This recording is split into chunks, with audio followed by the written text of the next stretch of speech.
Howdy, howdy. Good morning, Green Team.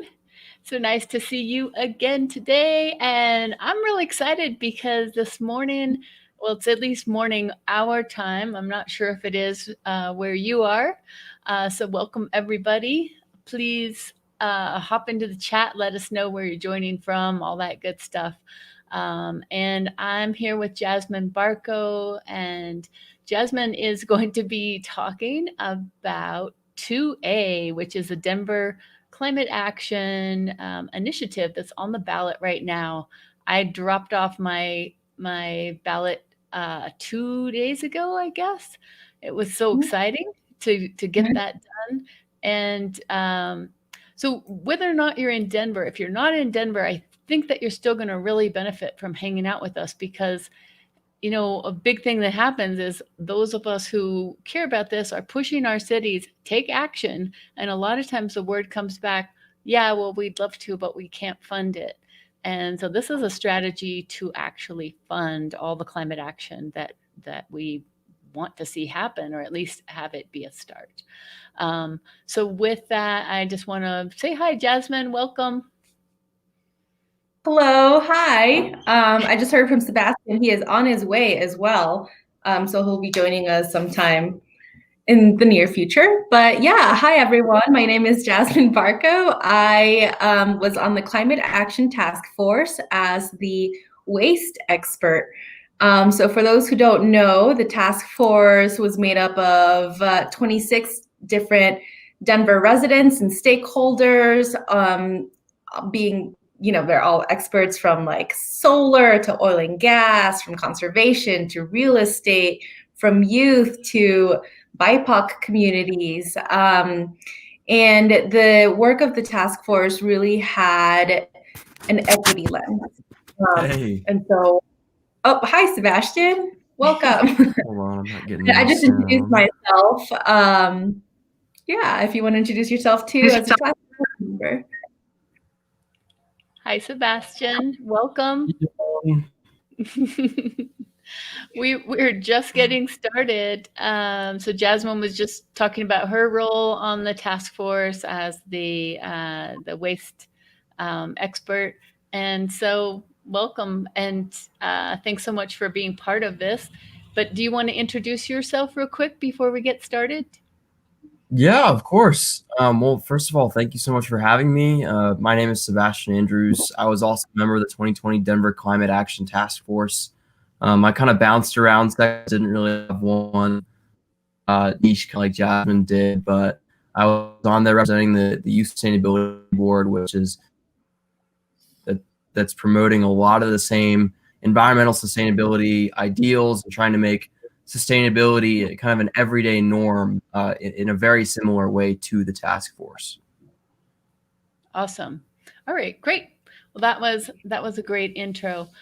So what we're doing today on the Green Team Academy podcast is that we want to be talking with people about why you think people should vote for that, and what it is in general, as well as we have lots of folks that join us from around the world, as well as just this idea, and letting people know that this is something that they might want to pursue in their community as a way to fund climate action.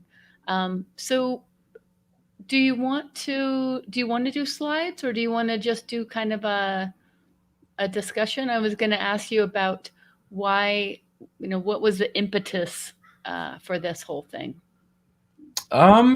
I think let's go with more of the discussion. I'm kind of sick of the slides. Let's just have That sounds great. That sounds good. Yeah, and we just have like 30 minutes, so we'll do that.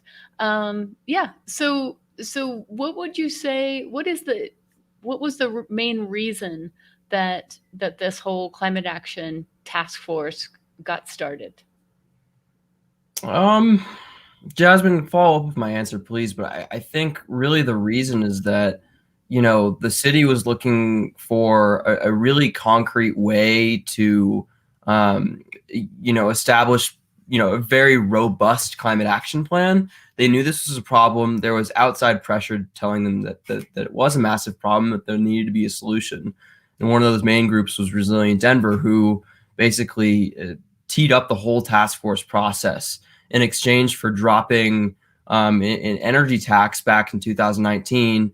The city council and the mayor both unanimously agreed to establish the Office of Climate Action, Sustainability, and Resiliency, which was then going to run the Denver Climate Action Task Force, which was, like, I guess if I had to really describe the impetus, it was basically let residents of Denver, let Denverites or a very representative group of Denverites decide how are we going to not only mitigate our own carbon footprint and mitigate our own greenhouse gas footprint, but also make sure that we're ready for some of the effects of the climate crisis. That was very well said. And then this goes for anyone listening wherever. The power of organized people can make a difference in the city level. So what they did was go around and collect signatures. They created a ballot initiative saying, the different things that Sebastian just mentioned, like consolidating the Office of Climate Resiliency, Sustainability, and Adaption. I think it's such a long name, not quite sure, but yeah, I mean, their climate change is happening now, just within a 5-minute walking distance from my house. I have this pond that is filled by runoff water, and for the first time in my life, and I've been here over 20 years, the pond is about 10% full. So it's really scary to see that our water supply is dwindling, and Colorado is such a water-rich state as well. So the time to create action is now. And so they went around, they created this ballot language, they got the adequate signatures, and the city was, of course, a little bit scared. They're like, okay, hold up, this is a lot, we need to study it more. So then that is what gave them the motivation to create this climate action task force, which was created of over 26 different residents and experts within the city working on sustainability and equity to really come together, put a report together with 3 different phases. So like phase 1 is 2020 to 2022, phase 2, 2023 to 25, and phase 3, 2026 to 2030. And we can definitely link to that report. It's over 100 pages, but it sets a good time frame for what we should do in Denver. Nice. That was a great background to that. And I think, so kind of the key takeaway is that it's the residents that start organizing and start pushing. So remembering now as you're talking through it, that the way it happened was say that residents organizing, and that Resilient Denver saying, all right, you guys aren't doing this, let's get it on the ballot. And it was that pressure to put it on the ballot that kind of ended up with a divided city council and mayor and kind of a conflict. And they said, all right, let's study it. Let's work together. Let's make sure that if we do pass this, we're doing something reasonable. And it was that push from the residents. And it's always the push from the residents that make it happen. And I think this is the number one thing that most environmentalists don't get. They think, okay, if we do our recycling and whatever, then of course the city's going to do something reasonable. But really the way that city government works is that the people push. The people are the leaders, not the other way around.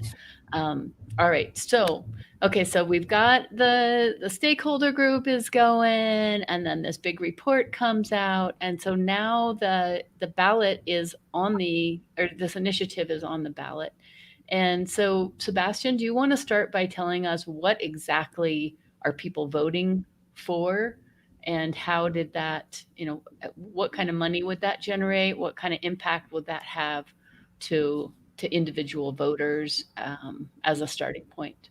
Yeah, absolutely. I mean, I could drown your audience in the details of this thing, but really what it is just... We only have 30 minutes. So exactly. We'll just be gasping for air. We won't completely.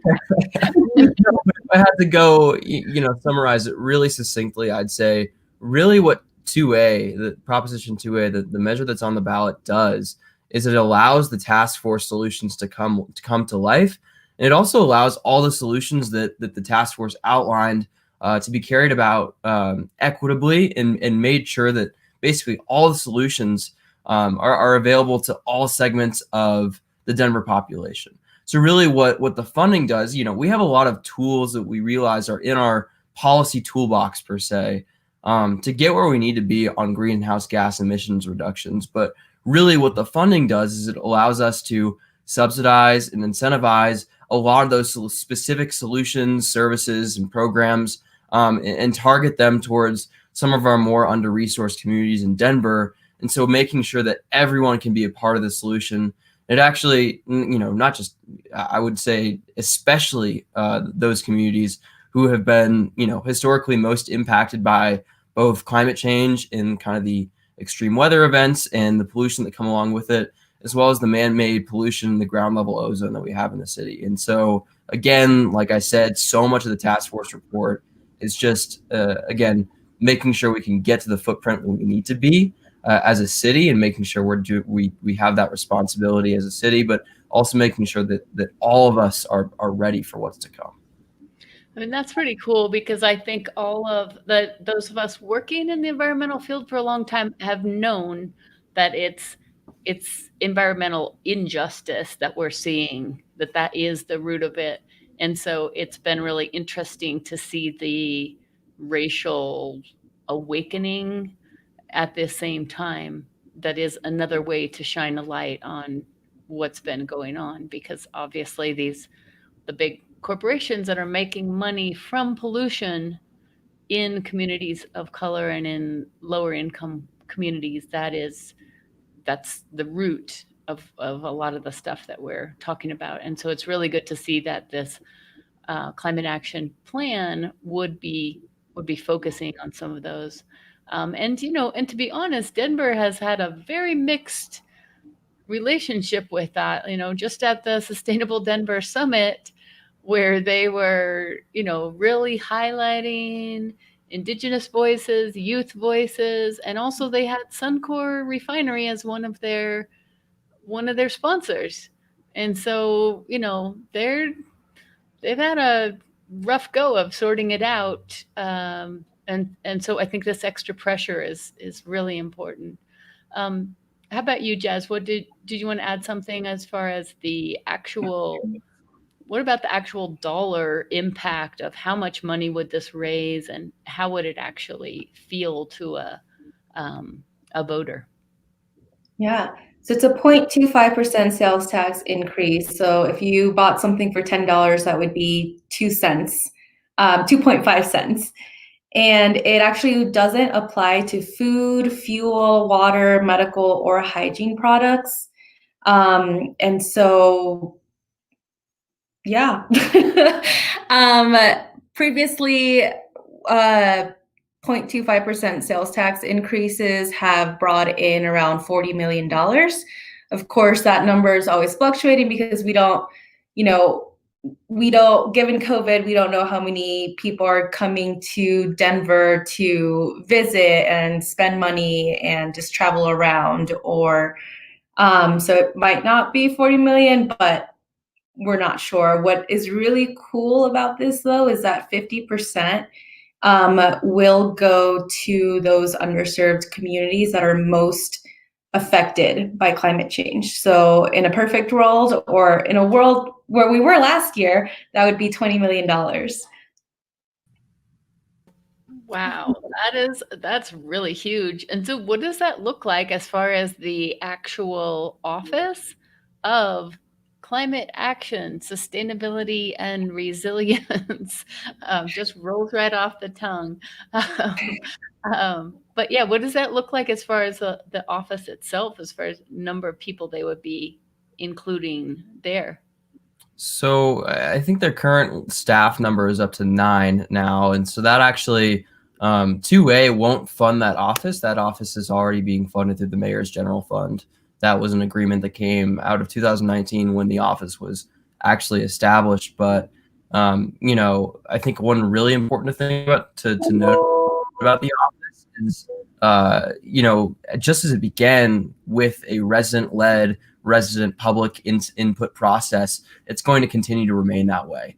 You're going to have the Sustainability Advisory Council overseeing all of the actions on a multi times a year basis. Basically, you're going to see that the Sustainability Advisory Council is also receiving 3-year planned revenue uses and 1-year revenue report outs on basically how the revenue was used that year to basically tackle and start to implement some of the solutions of the Climate Action Task Force. And then furthermore, there's going to be 5 to 6 other task forces or kind of mini task forces created with roughly 20 residents each, overseeing each of the areas of implementation. So, and roughly those areas of implementation are going to be transportation, buildings and homes, electricity supply, consumption and waste, and adaptation and resiliency.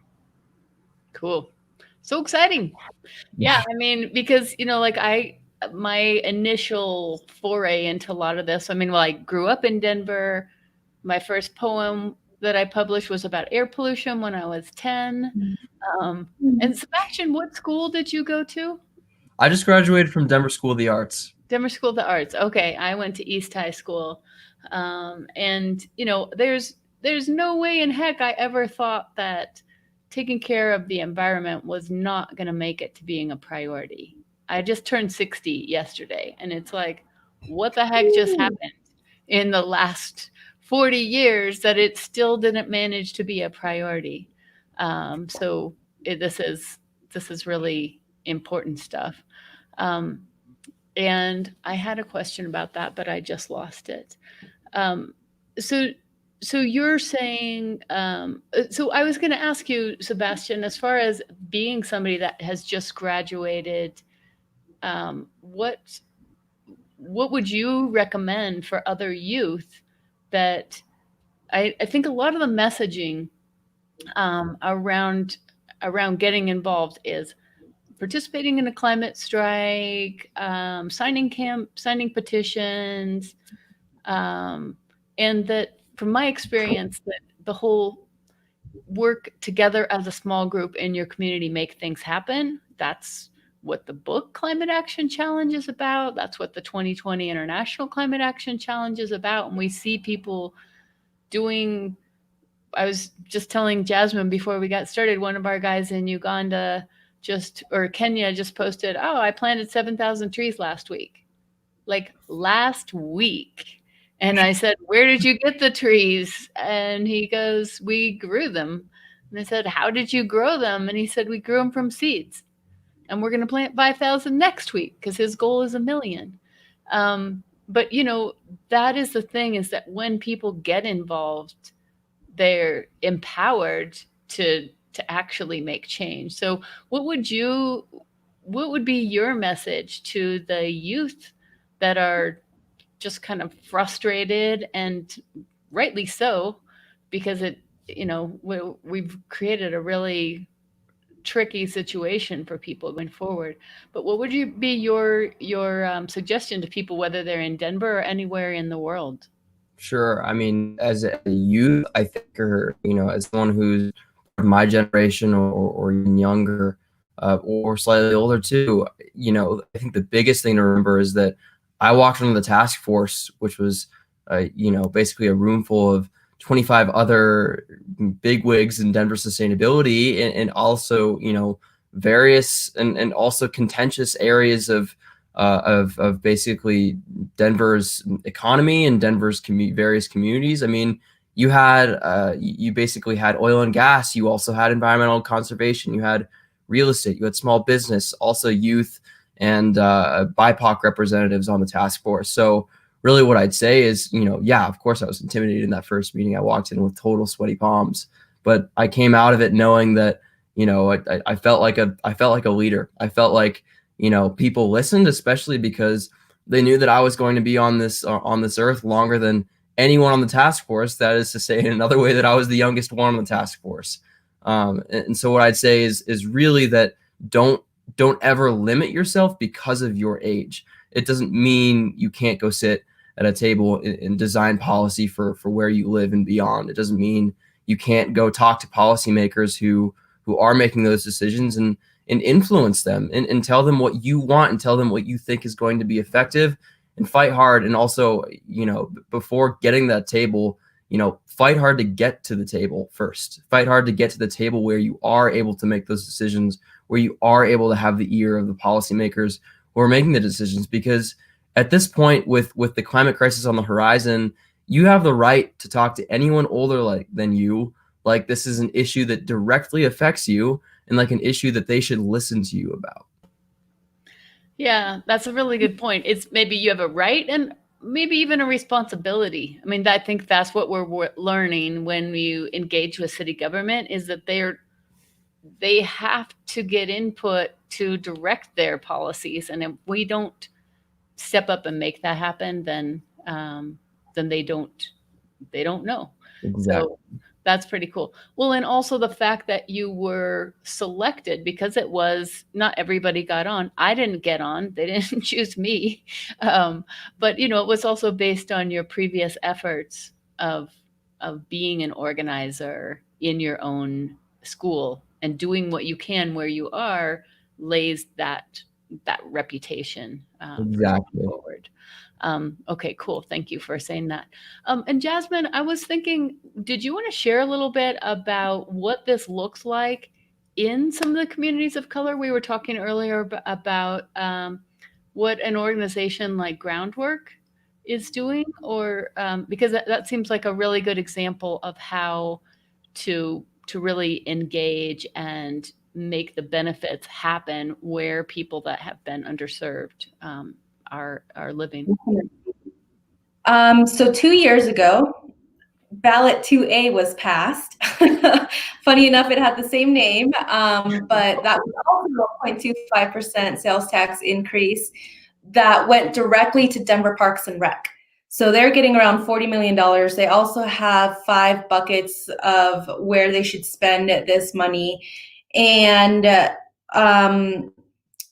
we have money for street trees. So in areas like Global, Elyria, Swansea, in the past, there have been racist redlining practices. And so if you look at a map of Denver, they call it the L, or the banana, which is an area which is like Global, Elyria, Swansea, then it goes down through Sunnyside, and then it curves back up to Westwood.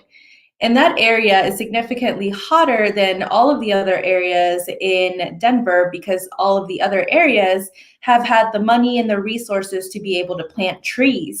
So it's less dusty. There were previously a lot of winds over the past couple of days here in Denver, and I drove over to Global, Elyria, Swansea, and it was like a dust storm. There was dust everywhere. And it was really crazy to see that just further south, there was none of that dust, because there's adequate vegetation cover. So the city has been an amazing leader when it comes to including equity within their policies. So later in the winter, we will be having a couple of workshops with the city forester and the community to together look at maps and identify areas where street trees should be planted. Interestingly enough, the community does have some concerns when it comes to street trees. For example, in Denver, if your sidewalk is cracked or damaged in some way, it's up to the person who lives adjacent to that sidewalk to replace it. That could be a $5,000 bill. And so people were nervous about tree roots, and in the future, those tree roots coming up and breaking the sidewalk. But there are mitigation strategies. For example, you can plant a pipe next to the tree that will go underneath its roots. And so when you water the tree, you actually water the pipe. And then the water goes directly under to the roots, and then the roots don't have any need to go up to the surface to try to gather water. And so it's through these things. Tree maintenance is another big concern with the community, especially with the elderly, because they don't, they can't be climbing up on ladders to prune trees, for example. So we're talking through all of these things. And then, of course, the city has some obstacles as well. Perhaps a street doesn't have enough space for a street tree. So we're looking at creative solutions. with the city and the people. Together in the same space, we'll be looking at maps. We'll be creating a schedule for street tree plantings in the spring of 2021 to late fall. That's so cool. And so the work that you're doing is via Groundwork Denver as part of all these partnerships. I'm just going to post into the chat there that link to the that New York Times article that has the redlining and the connection to global warming and to trees, which was really an amazing resource. So if you haven't already seen that article, then check it out. Actually, I have a better resource for you where you can actually see the maps. Oh, cool. So yeah, maybe that might not have been the right one, because I did look at those maps and it's incredible to see that the redlining and the trees and the temperatures, and not even thinking about, like you said, as the dust storm, and just the quality of life and the stories of people walking a couple miles to get to a park where there are trees because there aren't in their neighborhoods. And I think during COVID, COVID has had a lot of silver linings, and that is one of them, is that we realize, okay, well, a lot of the more consumeristic things that we did for entertainment, like going out to eat and going to a bar and going to a movie, those are all limited. But going to a park, wow, that's really showing Mother Nature is shining back through again, as always, going, I got this. It's right here, but only if it's accessible. And the fact that it's only in certain areas. Let's see. I think, Jasmin, did you put that in the chat? Yes. I think that might be in the private chat. Let me put that over to the other one. Okay. Okay, I'll put that. And so going forward, what are some ways that people can get involved? So beyond, if you're in Denver, then you're saying vote for 2A. I definitely did. I thought the wording was kind of confusing on that. It wasn't really clearly marked as, the wording starts with other than food and whatever and fuel, and it like later got into the topic. And it kind of confused itself with the next thing on the ballot. So definitely take your time, make sure that you read and look for that if you're in Denver. But what are some ways that people can get involved? And I know you have some town halls coming up. Jasmin, do you want to mention those times? Yeah, so in a couple of days on the 15th, there's one in the morning and one in the evening from 6 to 7:30. I'll be doing the one in the evening. Like I say, I'll be talking trash since that is one of my areas of expertise. And yeah, I definitely recommend to join in. We'll talk more about the plan. I also recommend looking into the 2020 report that the Climate Action Task Force came up with. It's just a very detailed plan of just roadmap of where Denver should be going in a perfect world for sustainability. Great. And I think we have in the initial notes, but is there anywhere, where would you suggest people go for the best information on all this, Sebastian? Sure. ClimateActionDenver.com is an awesome place both to get some info, what you weigh, and also how to kind of get involved in the final days here. We're making the final campaign push to get it over the line and ensure that Denver overwhelmingly votes yes on this thing. Awesome.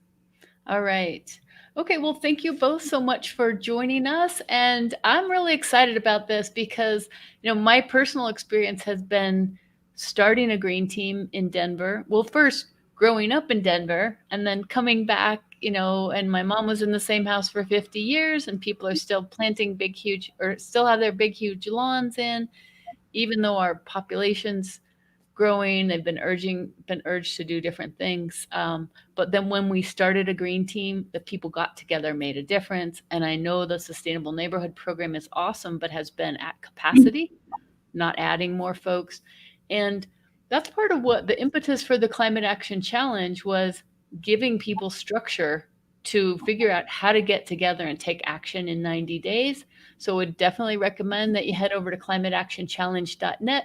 You can get the book, the workbook, and if you look down the list of challengers, you're going to be blown away by what people are doing in the Philippines, in Denver, in Uganda, of just amazing stuff, something they see in their community and they're like, we can figure this out.